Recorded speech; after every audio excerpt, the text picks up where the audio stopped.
Previous ইয়ারে রাষ্ট্রবিজ্ঞানের যে এসএকিউগুলো এসছিল সেই এসএকিউগুলো তোমাদের অ্যানুয়াল পরীক্ষার জন্য অত্যন্ত গুরুত্বপূর্ণ। তাই আমরা প্রিভিয়াস সমস্ত ইয়ারের এসএকিউ নিয়ে আলোচনা শুরু করছি। আজকে আমরা 2017 সালে যে অ্যানুয়াল এক্সামটা হয়েছিল সেই এক্সামের এসএকিউগুলো নিয়ে আলোচনা করব। প্রথম প্রশ্ন, রাষ্ট্রের সর্বাপেক্ষা গ্রহণযোগ্য সংজ্ঞা কে প্রদান করেছেন? উত্তর হবে অধ্যাপক গার্নার। দ্বিতীয় প্রশ্ন, পোলিশ কি অথবা দ্য প্রিন্স গ্রন্থটির লেখক কে? প্রাচীন গ্রিসের নগর রাষ্ট্রকে পোলিশ বলা হতো। দ্য প্রিন্স গ্রন্থটির লেখক মেকিয়াভেলি। রাষ্ট্র ও জাতির মধ্যে পার্থক্য কি? রাষ্ট্রের সার্বভৌম ক্ষমতা আছে, জাতির সার্বভৌম ক্ষমতা নেই। জাতীয় জনসমাজ বলতে কি বোঝো? রাজনৈতিক চেতনা সম্পন্ন জনসমাজকে জাতীয় জনসমাজ বলা হয়। জাতীয়তাবাদের মূল নীতিটি উল্লেখ করো। জাতীয়তাবাদের মূল নীতিটি হল নিজে বাঁচো এবং অপরকে বাঁচতে দাও। জাতীয়তাবাদ মানবতার শত্রু কে বলেছেন? রবীন্দ্রনাথ ঠাকুর। জাতীয়তাবাদের বিপক্ষে একটি যুক্তি লেখো।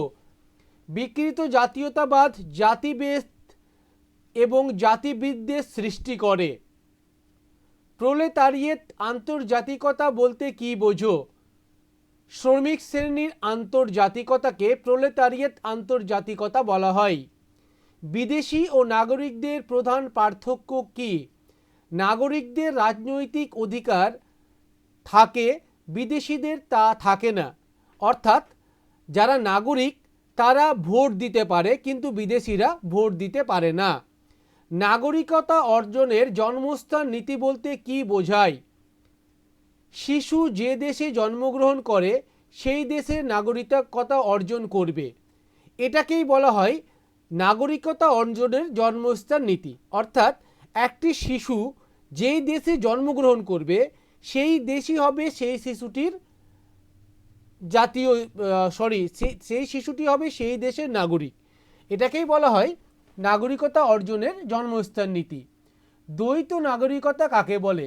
কোনো ব্যক্তি একই সঙ্গে দুটি দেশের নাগরিকতা ভোগ করলে তাকে দ্বৈত নাগরিকতা বলে। যেমন আমেরিকায় বসবাসকারী কোনো ভারতীয় দম্পতির সন্তান আমেরিকায় জন্মালে সেই সন্তানটি একদিকে ভারত ও আরেকদিকে আমেরিকার নাগরিকত্ব অর্জন করে। ভারতের সংবিধান কার দ্বারা গৃহীত হয়েছিল? গণপরিষদ কর্তৃক গৃহীত হয়েছিল। গণপরিষদ ছিল কংগ্রেস এবং অকংগ্রেসী ছিল ভারত। কে বলেছেন? Grenville Austin. গণপরিষদে খসড়া কমিটির সভাপতি কে ছিলেন? গণপরিষদের খসড়া কমিটির সভাপতি ছিলেন ডক্টর বি.আর. আম্বেদকর। গণপরিষদ কর্তৃক ভারতের সংবিধান কবে গৃহীত হয়েছিল? গণপরিষদ কর্তৃক ভারতের সংবিধান গৃহীত হয়েছিল 1949 সালের 26শে নভেম্বর। ভারতের সংবিধান কবে কার্যকর হয়? ভারতের সংবিধান কার্যকর হয় 1950 সালের 26 জানুয়ারি। রাজনৈতিক দলের একটি কাজ উল্লেখ করো। নির্বাচনের মাধ্যমে ক্ষমতা দখল করা রাজনৈতিক দলের একটি কাজ। কার নেতৃত্বে দ্বিতীয় ইউপিএ সরকার গঠিত হয়েছিল? ডক্টর মনমোহন সিংয়ের নেতৃত্বে দ্বিতীয় ইউপিএ সরকার গঠিত হয়েছিল। ভারতের দুটি আঞ্চলিক দলের নাম লেখো। ফরওয়ার্ড ব্লক এবং বিজু জনতা দল হল ভারতের দুটি আঞ্চলিক দল।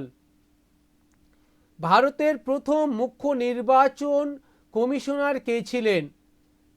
সুকুমার সেন। ইভিএম কি?